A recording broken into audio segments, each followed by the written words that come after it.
Assalamualaikum warahmatullahi wabarakatuh. Salam sejahtera untuk kita sekalian dan selamat pagi.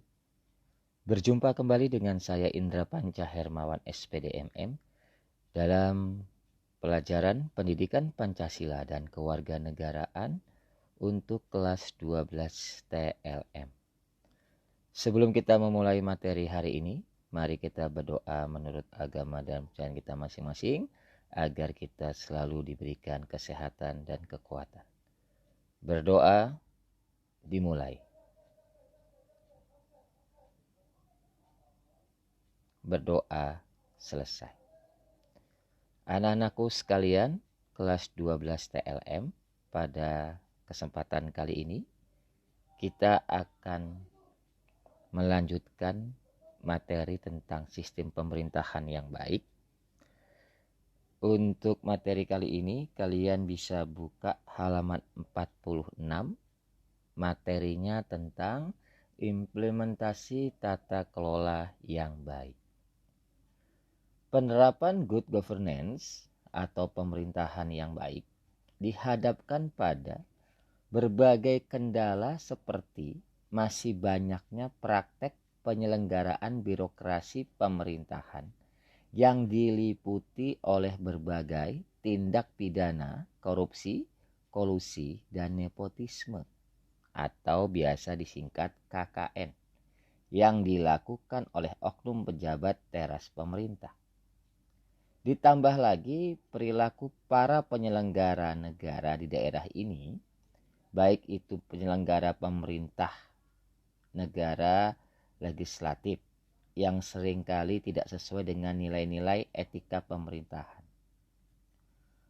Tuntutan masyarakat terhadap pemerintah dalam menyelenggarakan tata kelola pemerintahan yang baik merupakan hal yang wajar dan harus direspon pemerintah dengan melakukan perubahan-perubahan yang mengarah pada terwujudnya penyelenggaraan pemerintah yang baik. Secara umum, ada 3 prinsip di dalam governance, yaitu ada transparansi, ada partisipasi, dan ada akuntabilitas seperti minggu lalu yang sudah saya jelaskan. Adanya keterbukaan, adanya keikutsertaan masyarakat, dan adanya kepercayaan publik.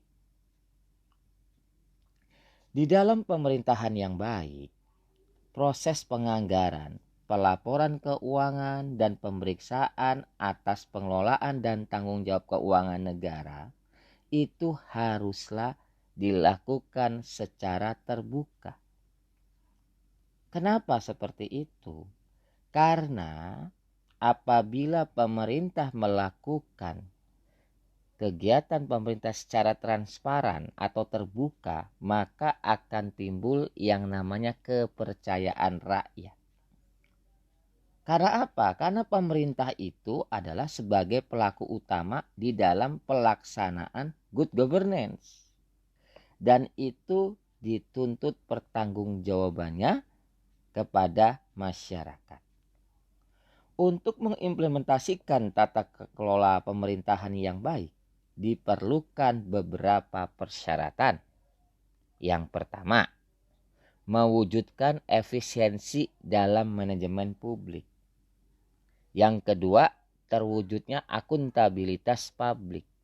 Yang ketiga, tersedianya perangkat hukum yang memadai. Yang keempat, adanya sistem informasi. Dan yang kelima, adanya transparansi. Wujud tata pemerintahan yang baik itu adalah adanya citra pemerintahan yang demokratis. Pemerintahan yang demokratis merupakan landasan terciptanya tata pemerintahan yang baik. Pemerintahan yang demokratis menjalankan tata pemerintahan secara terbuka terhadap kritik. Karena negara kita adalah negara demokrasi dan kontrol pemerintahan ada di tangan rakyat yang diwakili oleh anggota DPR.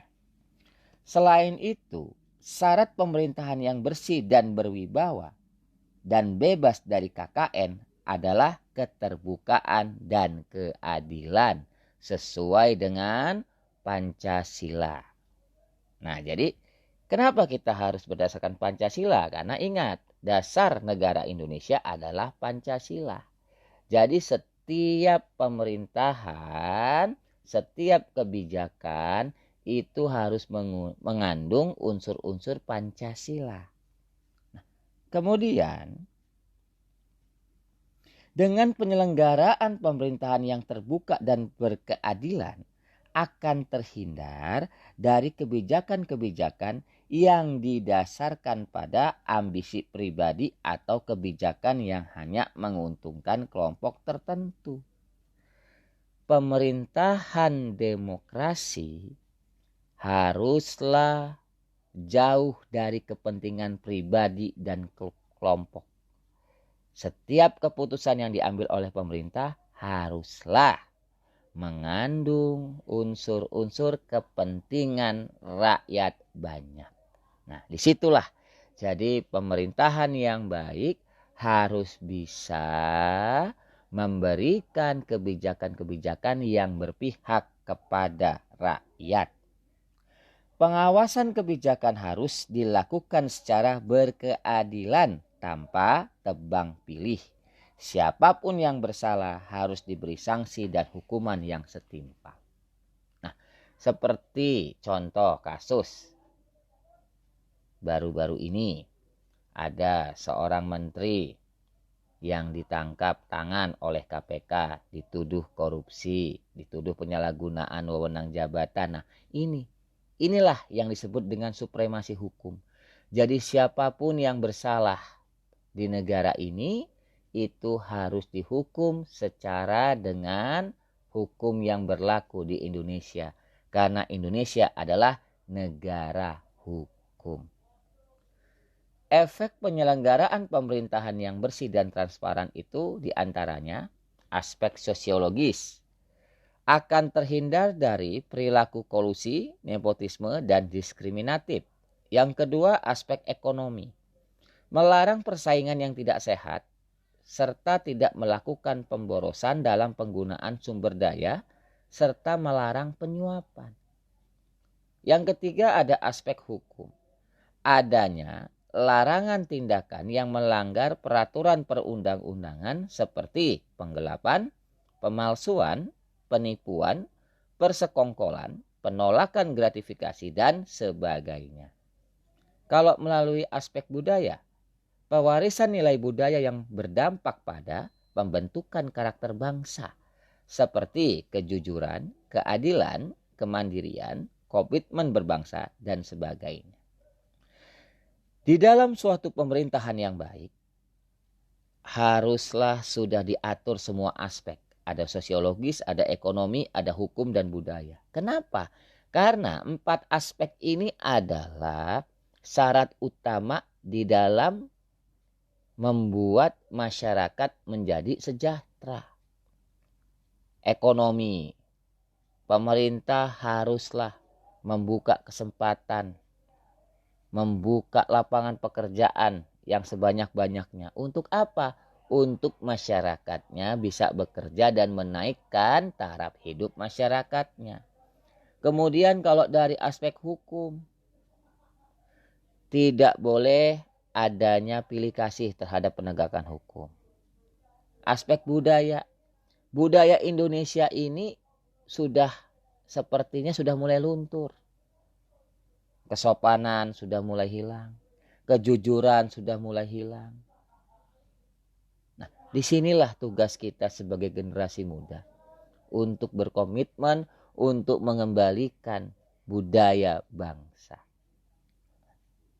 Selanjutnya, peran serta masyarakat. Ada 3 peran masyarakat. Yang pertama, memenuhi kewajiban. Yang kedua, menikmati pelayanan pemerintah. Yang ketiga, berperan aktif. 3 peran masyarakat ini haruslah dijalankan. Apa kewajiban warga negara? Ya, kewajibannya contohnya membayar pajak. Karena apa? Karena pendapatan negara itu paling besar dari pajak rakyatnya. Pajak rakyatnya untuk apa? Untuk membangun fasilitas. Nah, fasilitas yang menikmati siapa? Ya, rakyatnya. Dilakukan oleh pemerintah. Yang ketiga, berperan aktif. Berperan aktif dalam hal apa? Dalam mengontrol kebijakan-kebijakan yang dikeluarkan oleh pemerintah yang diwakilkan oleh Dewan Perwakilan Rakyat. Jadi masyarakat bisa menyampaikan aspirasinya ke perwakilannya di DPR atau DPRD dan merekalah yang melihat dan mengawasi apakah pemerintah mengeluarkan kebijakan-kebijakan yang berpihak kepada rakyat. Partisipasi masyarakat itu merupakan salah satu tujuan dari implementasi good and clean governance. Pemerintahan yang baik dan pemerintahan yang bersih. Untuk mewujudkan pemerintahan yang baik dan bersih, berdasarkan prinsip-prinsip pokok good and clean governance, setidaknya dapat dilakukan melalui pelaksanaan prioritas program. Apa prioritasnya? Yang pertama, penguatan fungsi dan peran lembaga perwakilan. DPR dan DPRD. Itu harus ditingkatkan.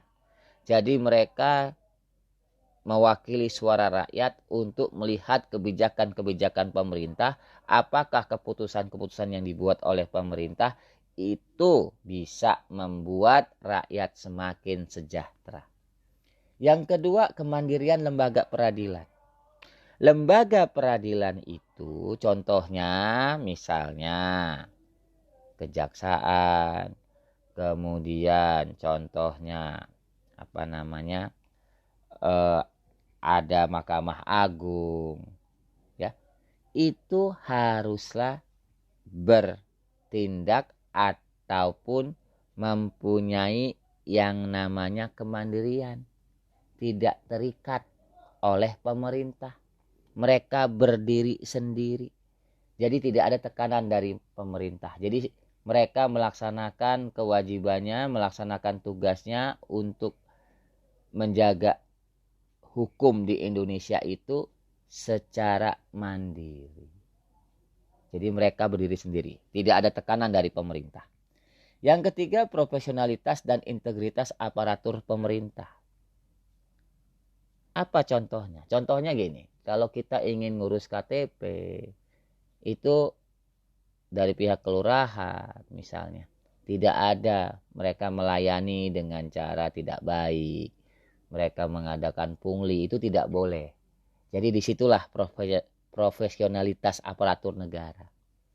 Jadi mereka harus melayani rakyat dengan baik dan tidak boleh mereka menarik pungutan liar. Yang keempat, penguatan partisipasi masyarakat madani. Maksudnya apa? Maksudnya adalah masyarakat haruslah berperan aktif, tidak boleh masa bodoh. Masyarakat itu haruslah mempunyai rasa bertanggung jawab juga dengan lingkungannya. Misalnya ada tetangga kita yang sakit, kita cuek, nggak boleh seperti itu. Karena bangsa Indonesia ini terkenal dengan rasa gotong royongnya. Yang kelima, peningkatan kesejahteraan rakyat. Jadi pemerintah itu mempunyai prioritas untuk mensejahterakan rakyat.